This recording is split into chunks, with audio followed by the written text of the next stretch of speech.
And welcome everybody to the first edition of the Freedom Network. My name is Gary Rosenberg and I'll be your host each week. We'll be tackling all kinds of tough and fun issues. We're going to challenge some thoughts. We're going to provoke some controversy. And we really want to get to the root of some of the issues that we talk about. To do that, we'll bring in guests from time to time. We'll have co-hosts and we'll also include your input. Now you can certainly email us anytime and our email is timmergary@gmail.com. You can also follow me right on Twitter. I'm at Rosenberg Gary, that's with a capital R and a capital G, on Twitter. I do want to thank our producer right off the bat, Tim Corkum, for getting the ball rolling on this. We have Josh over there on the cameras. So we're ready to go. And we're going to start off with some weekly news topics. With the Obama inaugural now behind us, we have to look towards the future. But before we do that, why don't we look back a little bit? Let's look at some numbers. Now, I was out on the web, looking everywhere, trying to find, different consistencies in numbers. And one thing that's interesting about the news nowadays is that you can find almost any number you want for anything. So I did a lot of extra research and really tried to come up with a fun list of his first term by the numbers. So let's take a peek. He visited 35 countries. He issued 22 pardons. He used his veto power 2 times. With all the problems that we were having and all the, the debate, I guess if they could have passed a few laws, maybe he would have vetoed more, but there was so much inaction and so much fighting that he only vetoed 2 things in 4 years. He addressed the nation 9 times. He addressed Congress 6 times, if you include the State of the Unions. His current approval rating, depending upon where you look, goes anywhere from 47 to 51%. Approval rating in 2009, January, was up at 65%. We're now in debt $16 trillion, although when he took office, we were in debt $10.6 trillion. Unemployment for December was 7.8%. Unemployment in December of 2008 was 7.3%. More people do have health insurance, though. That's up 2 million since 2009. And the stock market back in 2009, when things were bad, was somewhere around 8,000. And right now, it's over 13,500. There are about 3 million more people in poverty from 2009 through 2011, and the food stamp program has just exploded, to be quite honest with you. So all in all, we're in more debt, we have more unemployed people. His approval rating is about 14 to 20%, or points I should say, lower. It really depends where you look. We have more people on food stamps and more people are living in poverty. But the stock market's up and more people have insurance. Are we for real? I mean, isn't that what every campaign speech that he made was about, was helping the middle class, the poor people? It looks like the only people that are doing good are the big fat cats, doesn't it? Interesting how that works. I'd love to hear your thoughts on that when you send me an email. Lawmakers call House Republicans' no budget, no pay plan unconstitutional. Did you hear about this one? It's been on the web, very little news play. I did pick this up off of Fox News. House Republicans are toting this new plan. In an effort to break the deadlock, the GOP leaders on Fridays pitched an ultimatum to the Democrat-controlled Senate. They dubbed no budget, no pay. Very interesting. This allows the government 3 more months of borrowing security, so they'll let the debt ceiling rise with no immediate spending cuts even required. But in exchange, they have to pass the budget within that time. If they fail to do so in the Senate, then they get denied their federal paychecks. What do you think about that? You think that a few of them might be a little upset about that? Let's look a little bit deeper. House Majority Leader Eric Cantor out of Virginia, Republican, says if the Senate or House fails to pass a budget in that time, members of Congress will not be paid by the American people for failing to do their job. Makes sense to me. John Boehner called the Senate's failure to pass a budget over the last 4 years shameful. Think about that. That's your job. One of the most important parts of your job is to pass a budget. Anyway, the 27th Amendment of that little thing called the Constitution that we like to throw away so often says that no law varying compensation for the services of the senators and representatives shall take effect until an election of representatives shall have intervened. All right, so what does all that mean? Well, Democrat out of New York, okay, Hakeem Hakeem Jeffries. It appears the 27th Amendment does not permit Congress to alter its pay in the midst of a current session. So here's the deal, folks. They did put that in the Constitution, and they put it in there probably to prohibit them from raising their pay in the middle of a session, which would be really self-serving. Not too sure that taking it away would be a big deal. I thought that was very interesting. Premiums are set to rise this year in a run-up to Obamacare tax on insurance industry. This is really interesting, folks. Plenty of Americans are going to be paying high health insurance premiums this year, right as of this year, 2013, and insurance companies are trying to preemptively cover the cost of a tax increase that is included in President Obama's Affordable Care Act. So, other major provisions like the so-called individual mandate insurance subsidies hasn't stopped insurance companies from charging higher premiums this year to cover the hike, as well as the cost of Obamacare benefits such as free birth control and preventative care. Premiums for individuals are going to increase, folks, and they're going to probably do it by about 2% this year, as much as 3.7% in the next decade. That's a lot. That's a lot of money. Who's to blame for the hike? Well, insurance companies are going to blame the government. The government will blame the insurance companies, but at the end of the day, you guessed it, you pay for it. The goal was to make healthcare more affordable, but adding a tax on health insurance does the opposite, increasing the cost of families and small businesses. That's from a spokesman for the Group of America's Health Insurance Plan. So the looming tax cost health insurance providers about $8 billion in 2014. Now understand that that's within the president's health care bill. These taxes go to the insurance companies. It's funny how, if I may digress, when the government wants to pass a tax increase on businesses, they fail to understand that the businesses pass the taxes along to the consumers. They have a profit structure. They have a business they're running. It's not like the government. They can't just go in debt forever. So they have to then increase their revenues. Well, the new law will provide insurance for millions of Americans and curtail insured having to cover the medical bills of the uninsured. Insurance providers are questioning the fairness of the tax. And in doing so, they're going to pass it right on to you. Other notables from around the web, just some fun stuff that I picked up. Former New Orleans Mayor Ray Nagin is charged with bribery and fraud. Surprised. In haste, the state of New York passed a gun control law, which we'll talk about gun control a little bit later, that does not exempt police officers from a ban on high-capacity magazines. Oh, it should be real safe in New York now because people can't really have guns. Now, the cops can't even have guns. I'm sure they'll fix that, though. Weekly jobless claims are up 4,000 to 371,000. That's a pretty big number there, folks. I hope that you watching have work, but I'm sure that people that are watching don't have work. Real Clear Politics polls show 52% approve of Obama, 15% approve of Congress. Wow, Congress is in really bad shape right now. 56% think the country is on the wrong track. So this is what we talked about with polls. And we have a poll that comes out from Real Clear that says 52% of people approve of Obama, and 56% of the people think that the country is headed in the wrong direction. Does that even make sense? I mean, Obama's supposed to have all this power. He's supposed to have all this charisma. He's supposed to be able to get all these things done. Are you really telling me that several hundred lawmakers in one chamber of Congress can prevent him from doing most anything that he wants? I don't buy it. I just don't buy it. There's some news for you.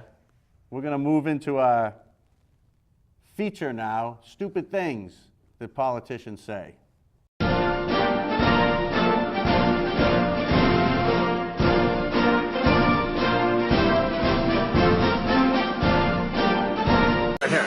Right here, you said he's the worst Republican. Lying.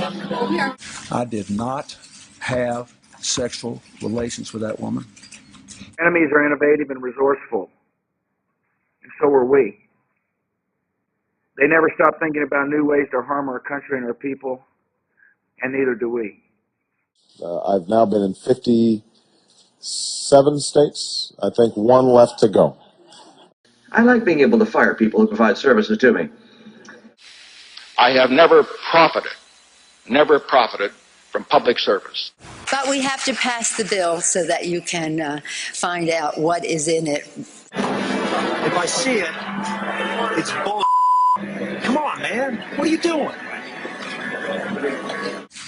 I never told anybody to lie, not a single time, never. So you agreed with President Obama on Libya or not? Okay, Libya.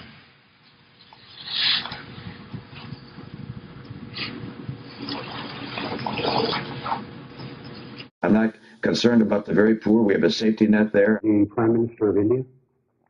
The new Prime Minister of India is, no. These allegations are false. I have never obstructed justice. But you know what? It would cost about it would cost about the same as what we would spend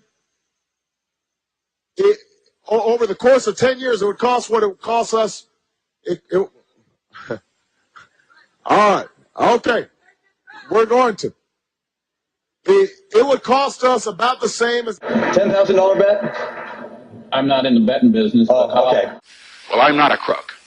You don't know my state. My state was a slave state. My state is a border state. My state is the 8th largest black population in the country. My state is anything from a northeast liberal state. A fine host for the OPEC summit. I appreciate APEC summit, you know. But if they make a mistake, I don't want them punished with a baby. Corporations are people, my friend. Again, I want to thank you all for, and Brownie, you're doing a heck of a job. The team of directors working 24. In Delaware, the largest growth in population is Indian Americans moving from India. You cannot go to a 7-Eleven or a Dunkin' Donuts unless you have a slight Indian accent. I'm not joking. I oppose breaching those dams. I know the human being and fish can coexist peacefully. They end up taking up a hospital bed. It costs you gave them treatment early, and they got some treatment and a breathalyzer. And then we're going to Washington, D.C. to take back the White House. Yeah! Who am I? Why am I here?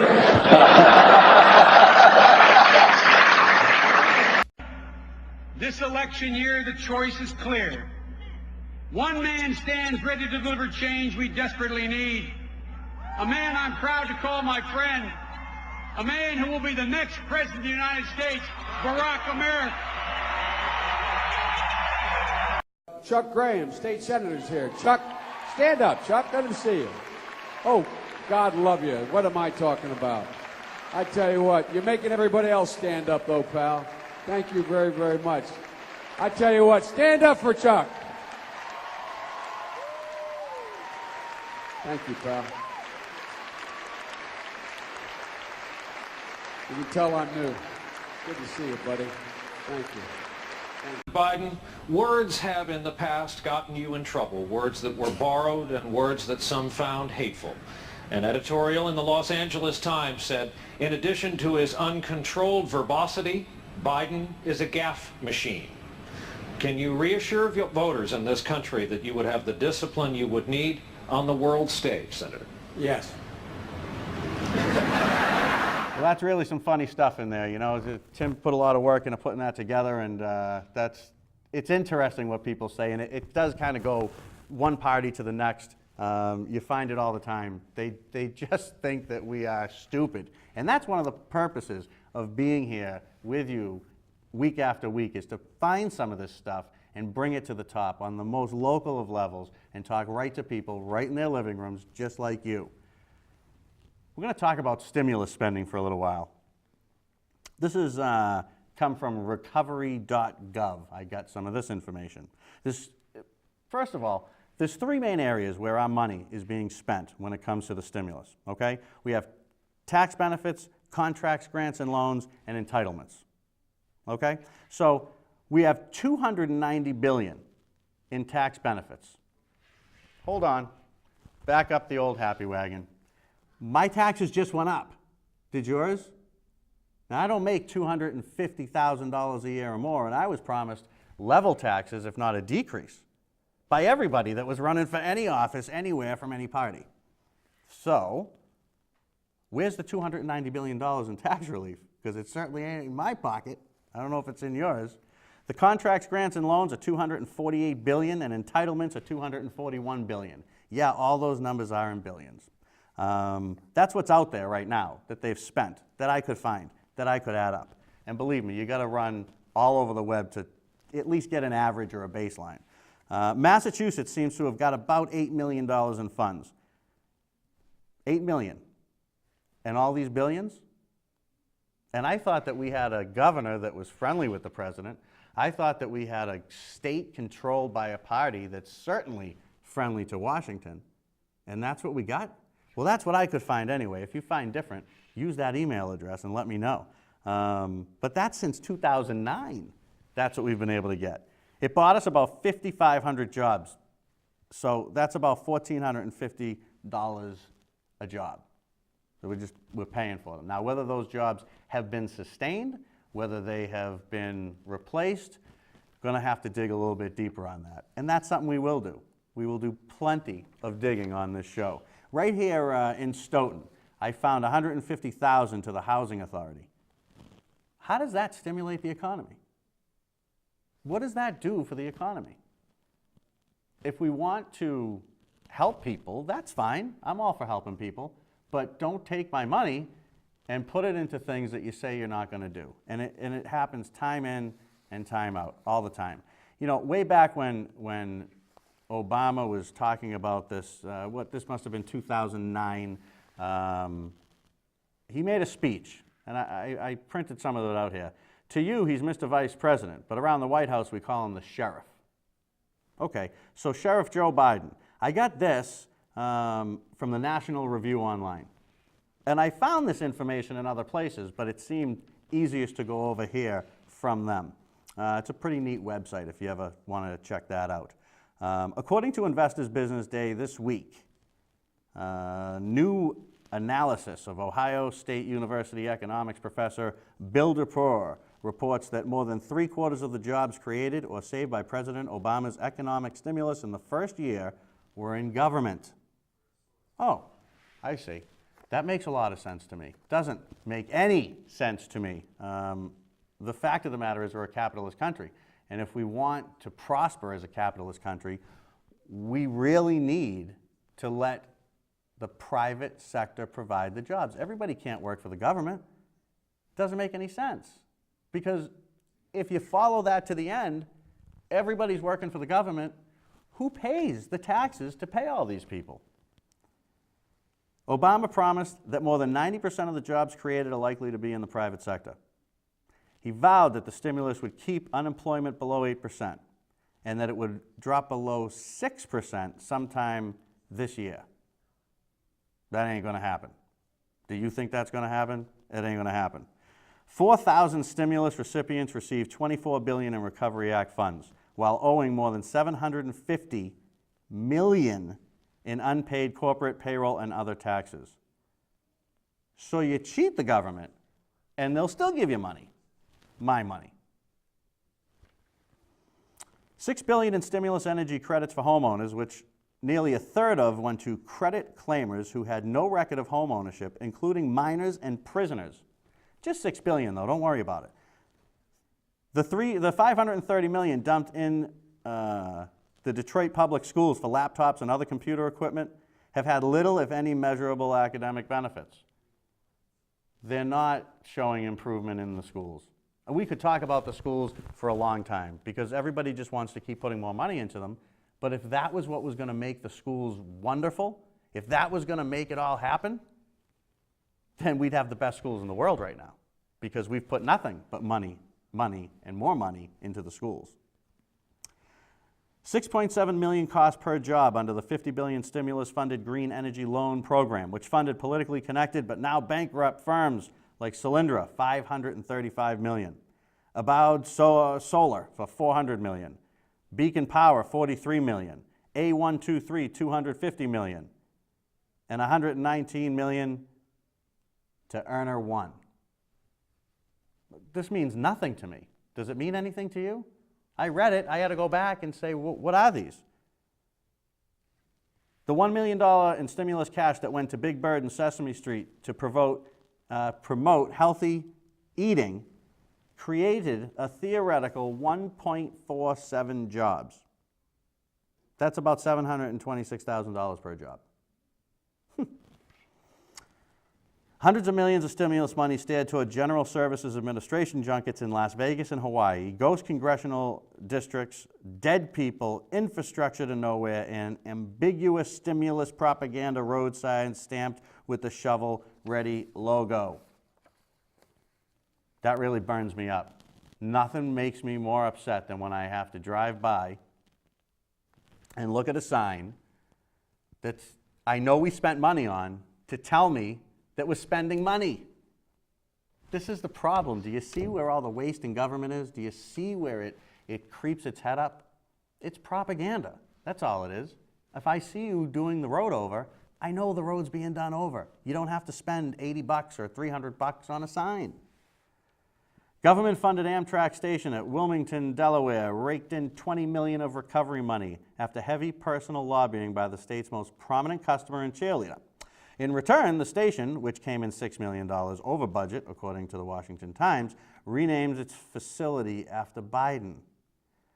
Bloated costs, crony narcissism, glaring conflicts of interest, monumental waste. That's the legacy that I see out there online. You know, I was on stimulus.org, right? They say that we bought $150 billion in stocks for Fannie and Freddie. Fannie Mae, Freddie Mac. You guys remember all that? I mean, they've done a good job of just forgetting about that, right? We don't hear about it on the mainstream media at all anymore. When was the last time you even heard that? $150 billion in stocks? Treasury Department says that we're going to lose $25 billion of the $85 billion that we gave to the auto industry. That comes from Blaze.com. You and me, we own 500 million shares of GM stocks, I believe, at this time. Maybe it's a little less, maybe it's a little more. The government has no place in the United States of America to buy stock in private companies. And I would have said the same thing if George Bush was in office.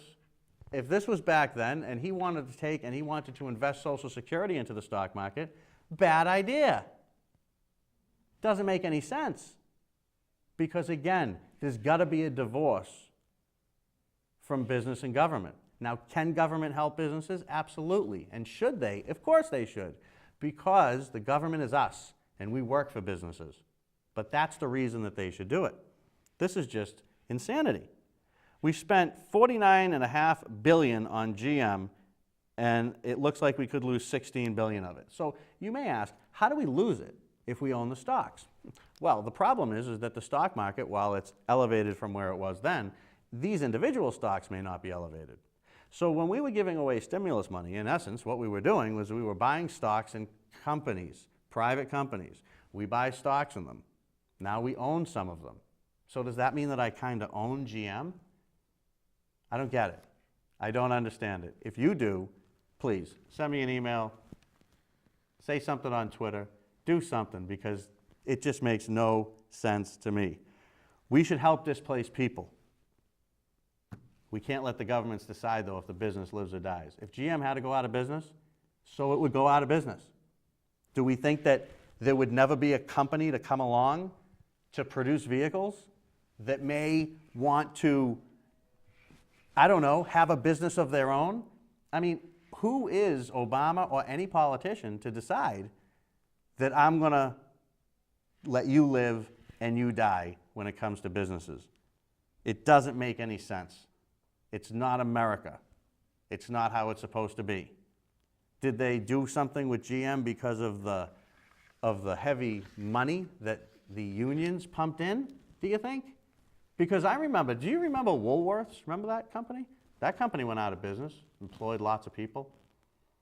Do you think that Walmart will be around forever? I doubt it. things change. Look, if we sell 100 cars in the United States per year and GM goes out of business, do you think the demand for cars is going to fall off because there's no GM? The demand won't fall off. A new company providing jobs to those very same people will prop up. And in the meantime, if you want to take care of the people, then take care of the people. Of course everybody should eat. Of course everybody should have a place to live. It would make no sense otherwise. But at the end of the day, at the very end of the day, we got to help each other. That's who we got to help. And the government needs to help people. It does not need to continually help the businesses. Now, I'm a registered Republican, and I'm not afraid to say that. And a lot of registered Republicans think that we should help businesses. I think we should to a degree. I think we should help people to a degree. But I think there's got to be some more personal responsibility. There's got to be more of it. A capitalist system means very simply that some will win and some will lose. The government could certainly not allow the people to lose and to help the people, and we'd all agree on that. But does it really matter? Do we really, really care if we buy our cars from GM or from Gary's auto manufacturer? As long as it's a good car, it's a good vehicle, it meets the required safety, all that jazz, I'm down. That's how innovation happens. And think about this. We're investing in a company that was failing. Why was it failing? It probably wasn't run very well, because I don't think Ford needed any money. Must be a much better run company. Wouldn't it almost make more sense to let GM go and beef up Ford if we were going to do anything? At least they know what to do with the money. And all that stimulus spending, I mean, really, really, really, really, it just blows my mind. I want to hear your thoughts. Get back to me. Please, give us an email at timorgary@gmail.com. It's just one word, Tim or Gary, just how it sounds. Because I can't believe that the average American sitting out there listening to what I'm saying right now thinks that a business is more important than a person. And it's so much cheaper to help people because people need basic things in life. Businesses have big, huge budgets and gargantuan risks of all kinds. And to invest through stocks, I think that's a little bit crazy. Just my opinion. We'll talk more about this many more times. As a matter of fact, I've got a bead on somebody that I'm trying to get in here to talk about economics with me. And when we do get her in here, I think she'll have a very different outlook on it. And she's a very educated person. And I'm educated through life. That's where my education comes from. She's going to hopefully join us. If not in the next show, we'll get her in the show after. At this time, what we're going to do is we're going to check in and we're going to look at some local news topics. Right here in our local area, lots goes on. And I think that we need to report on it. It's great that we have the local newspapers. They do a good job. I think we should pull some of that stuff out of there and let you know what's going on here too, right here in our little world. Stoughton Fire Chief saves a man in St. Thomas. Fantastic story. Mark Doloff performed CPR on the man and saved his life. So here's a guy, it's on vacation, he's in St.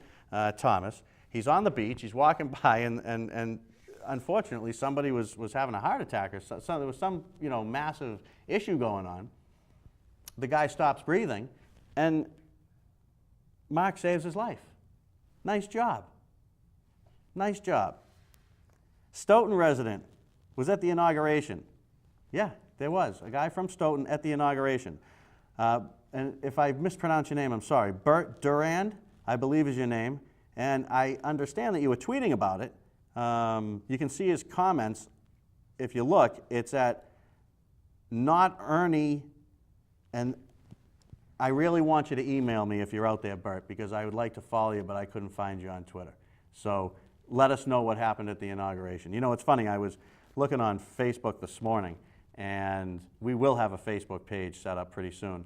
There was somebody had posted like a bumper sticker, and it said 1 million people attended the inauguration. And then underneath it, it said, but don't worry, only 14 people were out of work. Stoughton will hire an economic specialist. Town planner Noreen O'Toole and the planning chair Joseph Scarrato, I'll get your names all straight, I promise, announced January 8th at a budget hearing. I don't know what that person will do, but maybe that will bring some more economic life to the town. I grew up in this town. I have not driven through town too many times and seen a lot of big differences. One thing you notice is the center is beautiful and it looks really good. I think it's a lot more functional, which is nice. But growing up and going to school here, as any of you Stoughton people or people that drive through Stoughton remember, you were taking your life into your own hands driving through Stoughton Center, remember? I mean, you would just come up from one side and hopefully but somehow everything kind of yielded together and it worked. But it looks good. I'm sure it provided a few jobs in that sense. So we'll see what happens. I'm gonna follow this story for you and see exactly what the impact is of having this person on the budget. Police responded to a fight at Smoky Bones parking lot. 2 Randolph men were arrested and charged with trafficking OxyContin, distribution, and conspiracy. So that's kind of interesting to see. What else did I find here for us? I wanted to make sure I tell you. You can email us your local news. If you have a local news story, a local hero, somebody that's just this person needs or this story needs to be told, email it to us. We can't do them all, but we will make every effort to get those things on the air and get your ideas and that kind of stuff on the air. That's the idea of the Freedom Network. We want the interaction. What's going on in your town? Let me know. Doesn't just have to be Stoughton stuff. But we want to have that kind of that's the kind of show we want. So on your screen, timogary@gmail.com, fill it up, email us anytime you want. One thing I'll tell you, I will read them all. We're going to move on to another topic now. This is a topic that people have a lot of fun discussing, but it's something that polarizes the country quite a bit, immigration. Look, legal immigration is good for the country, right? We all are immigrants, I guess, from somewhere. So how do you balance that? Well, I find it very easy to balance. If you follow the law and come here and desire to be a productive member of our great society, come on, we need you. We need that kind of innovation. There's nothing wrong with that. Illegal immigration hurts the country, plain and simple. Now listen, I'm not going to call them undocumented. I'm not going to do it. I refuse to do it. And the reason I won't do it is because they break the law day one. And illegal means against the law.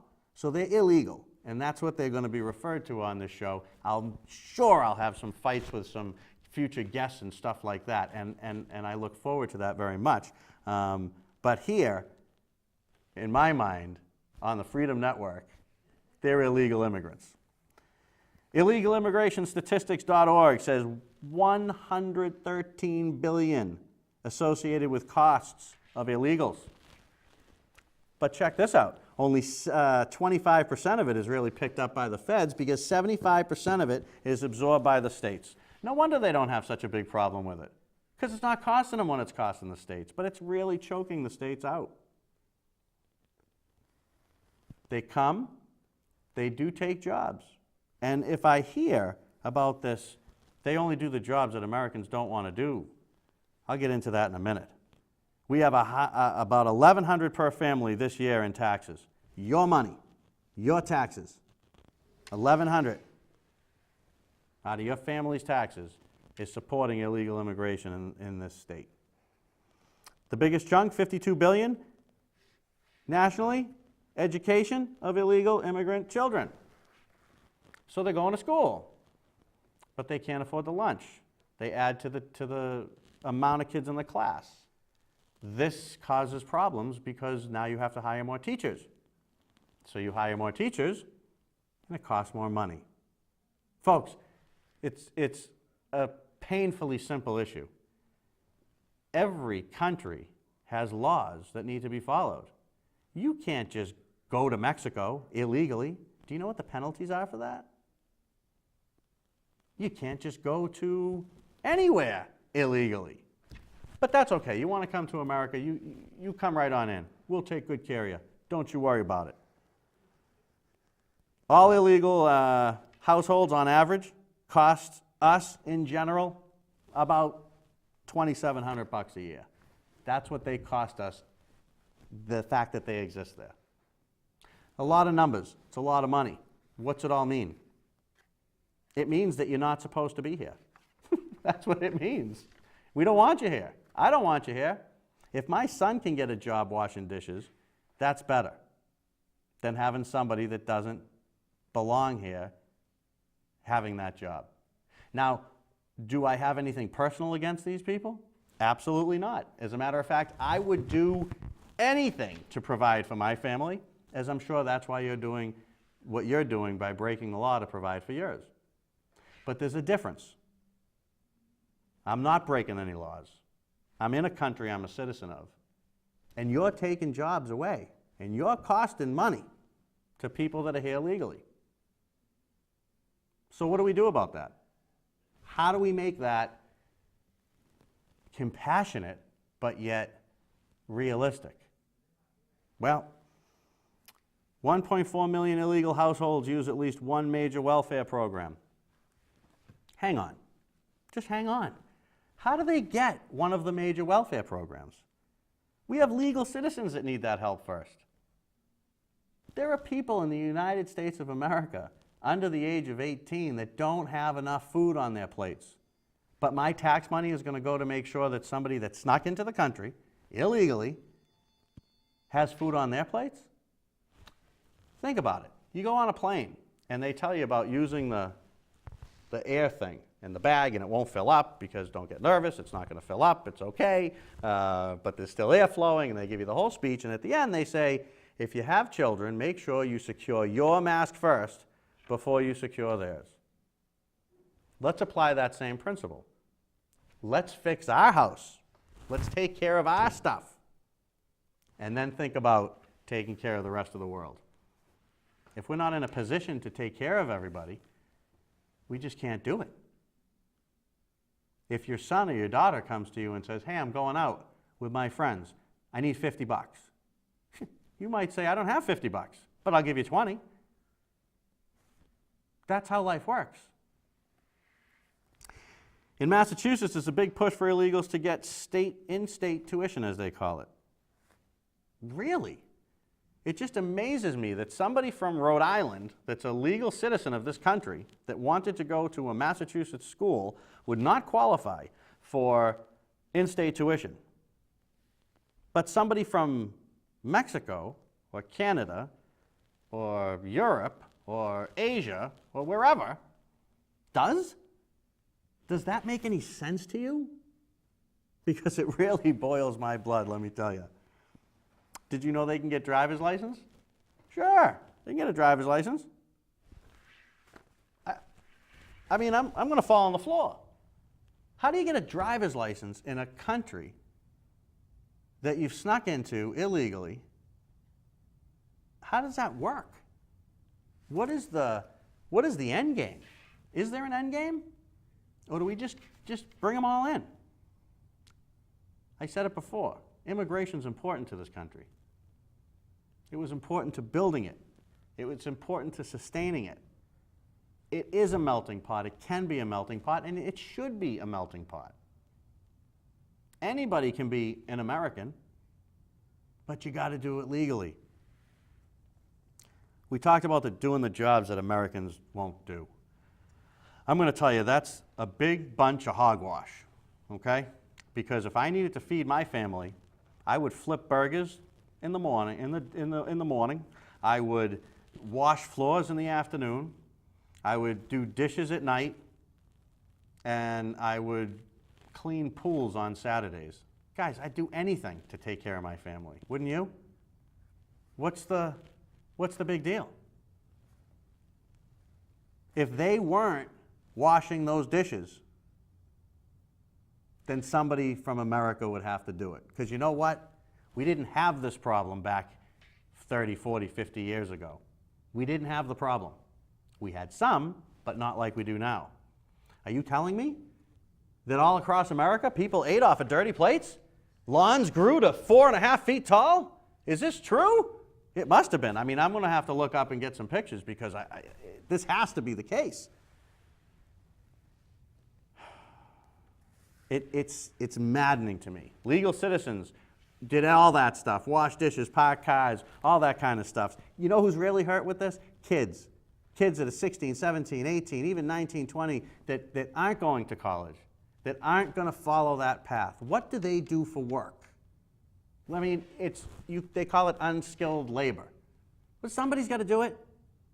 We're in the stack of stuff. There's millions of people out of work. Take care of us. Take care of Americans. And then come and talk to me about taking care of the rest of the world.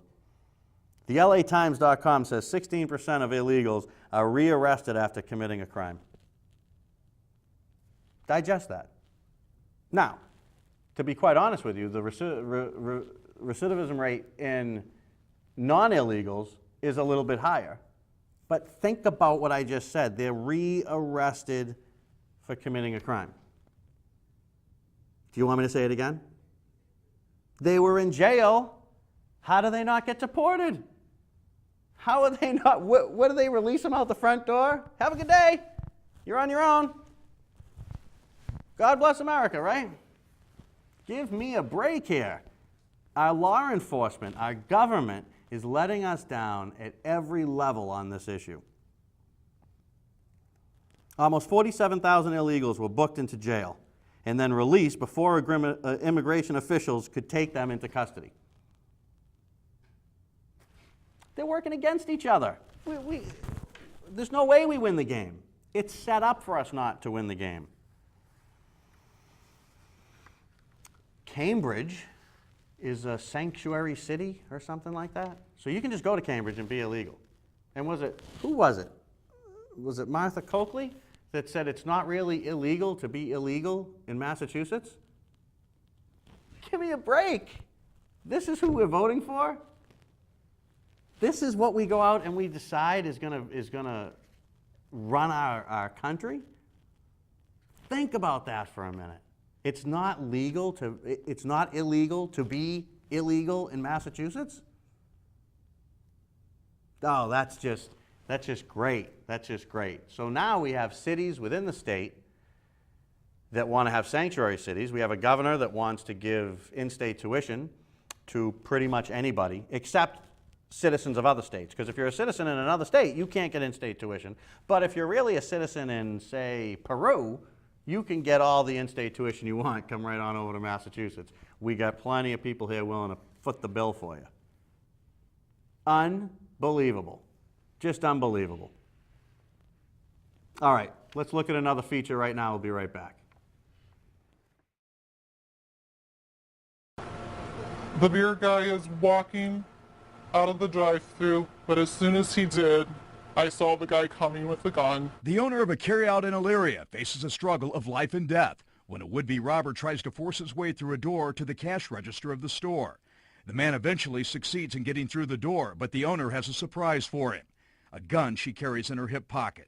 I reacted as fast as I could to shut the door to get a barrier between him and I, and he starts busting through the door. He makes it through, and as soon as I see him, I shot him. Once the tables have been turned on the bandit, he makes a mad dash for safety, far away from the store and the gun-toting owner.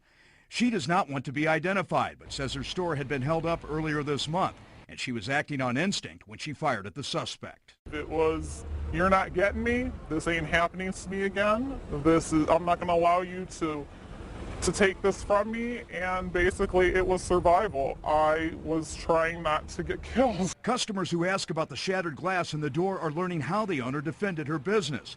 The regulars are now calling her Annie Get Your Gun Oakley.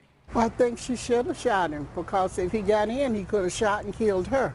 So that was really self-defense. The owner says she decided to get a permit to carry the gun after the June 2008 murder of a clerk at this gas station in Elyria. In that case, the clerk was killed even though she complied with all of the robber's demands. As police search for the robber, the owner says she believes she has struck a blow for justice and the right of citizens to protect themselves and their property. It's definitely empowering, but at the same token, I'm just glad I was prepared. I never wanted to be one of those owners that wasn't prepared. And there is a message for criminals who are terrorizing carryouts and other small businesses. You don't know who you're robbing. You better beware, because you don't know. We don't all come into business totally blind. We know what we're getting ourselves into, and you caught the wrong person. I was prepared.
Hotel near the airport, accidentally shot and killed himself. They say surveillance video tells this entire story. Fox 5's George Franco is live with new details tonight for us. George? Tom, the shooting occurred inside this lobby behind me, and police tell us the video shows two things primarily: that the gunman accidentally shot himself and that the clerk never had a gun. He comes in, looks around. Police say this man wearing dark shades and a white cap entered the Travel Lodge Sunday afternoon around 12:30. He first buys a snack, a honey bun, then heads into the lobby where he munches on it before asking for change for a 50. So that's my cousin coming out. He's going to ask for change for the $50. So he puts the $50 bill right there. Police say as the clerk, 19-year-old Rajesh Patel, is handing over the change, the man pulls a gun and attempts to rob him. APD's lead homicide investigator says Patel grabbed the gun barrel apparently as the first shot went off, and that the gunman accidentally shot himself in the head when the pistol jerked back. There's two shots were fired, you know, and successfully. So one hit my cousin and one other guy hit by himself, you know. So the suspect shot himself? Yeah, that's what I'm getting from the detectives. The gunman was killed on the scene. Police originally reported Mr. Patel was armed, but after reviewing the video, now say the gun fell away from the suspect, landing near Mr. Patel. But he never had a gun? No, he never had a gun, and we don't keep a gun at the front desk, you know, as of right now, you know. Are you going to now? Probably not. The video shows a man and woman in the lobby when the shooting occurred. They were unhurt, but Mr. Patel was shot in the stomach and is recovering at Grady Hospital. We're glad. I mean, my cousin's okay. That's the main concern for us, you know, and it could have gone any way. Mr. Patel's family says they expect him to be released from the hospital as early as tomorrow. The name of the man who was killed here has not been released because his family has not been told. Oh, that was pretty good. Another fine job by Mr. Corkum, producing all that stuff and making that happen for us. You know, I want to talk about gun control. I want to have a whole show about gun control.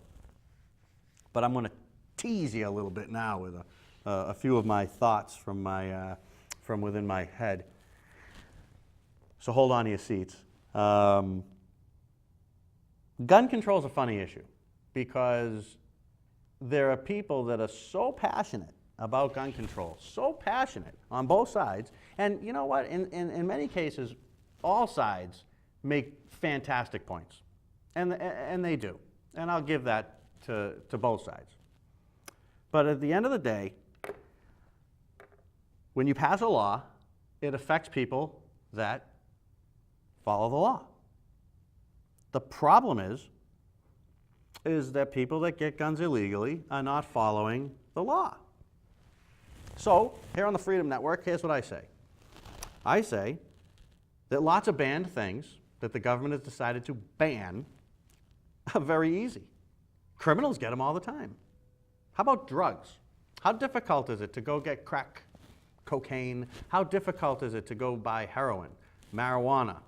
How about the pills? The pills, that's a big issue, right? I mean, you can't just have pills on. You can't have the OxyContins that we talked about and all. Where does that come from? It's illegal. They're banned. How are they here? So here's what's going to happen. They're going to ban these guns, and eventually somebody is going to come over your house and they're going to have a gun, and you're not going to have one. Not only won't you have one, you don't even have the right to have one.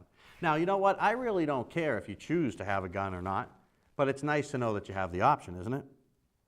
Some things like background checks, that type of stuff, I'm not completely opposed to that because I do feel that this is a real mental health issue, not a gun issue. Make no mistake about it, tragedies very recently have happened, and you'd be an idiot not to feel bad about them. You'd be a jerk to have no emotion about it. But you got to be careful with how you react. Because if you react with a knee jerk just to make yourself feel good today, you ain't going to like what tomorrow's going to bring. The more power you give to a government, the more power it's going to take, digest, and then it's going to be hungry for more and for more. Okay? The first thing that all oppressive regimes have done is take the guns away. It's the first thing. Do you think that it was all guns, bring them in, and everyone just went and gave them away? Of course not. It's bit by bit. It's the slippery slope. You're going to hear me talk about a slippery slope a lot on this show. And the reason for that is because we have to get in a little helicopter and go up so we can look at the big picture. And the big picture doesn't look good. Areas that have more registered gun owners show less crime in almost every case. Why is that stat not part of the national discussion about gun control? Why? Because it doesn't serve an agenda of most of what you may see on TV. I even got to call Fox News out on some of that stuff. You won't have that problem here. We're just going to say it like it is. If that makes people upset, use the email. It's okay. Look at New York. It's very strict gun laws, right? I mean, they're so strict that the cops can't even carry guns anymore, right? And they have a ton of gun violence in New York City. How do they get the guns? We can't police that. It's impossible to control 100% of the firearms that are out there. So the best thing we can do, like you say, the best offense is a good defense. If every single home in America had a gun, you think people would be breaking into homes all the time? Why do you think Smith & Wesson gives you the sticker to put on your door? and you put it up on the door and it says, "This house protected by Smith & Wesson." That's why they do it. Because people don't break into those houses as often. I don't know what the end game is, but I will tell you this. If they ban a magazine today, it'll be a gun tomorrow. There will come a time when you'll have a potato gun, and that will be all you'll be able to carry around with you. So, common sense, yes. Mental health, background checks, absolutely. How you could have prevented what happened in Newtown? You could not have. If there was never such thing as that gun, if the gun was never made, he would have Timothy McVeigh'd it with fertilizer. He would have driven his car through it. He would have burnt the school down. It's sick in the head people. Guns aren't your problem. It may make it a little easier to do it, but it doesn't mean that an insane mind won't do it nonetheless. I want to thank everybody for joining us today. We covered a lot of ground. This is a sample of what's to come. We have some great topics lined up. Great guests will be here. We want your input. Email us at timorgary@gmail.com. Follow it on Twitter at RosenbergGary. That's a capital R and a capital G. I'm going to thank the producer of our show again, Tim Corkum. Wonderful, wonderful, wonderful. It's fantastic that we have the ability on a station like this, with good people like this, to be able to bring some truth out there, some real opinionated stuff. And it's okay if we yell at each other and we don't always agree. That's fine. That's what makes America great. Josh done a great job behind the camera. You're keeping me pretty busy here. I'll get used to that. Don't worry. I do have a book on Amazon. It's called Generation X by Gary Rosenberg. You can check that out if you'd like. We'll be here next week. New topics, hopefully some guests. Thanks for tuning in. This is the Freedom Network.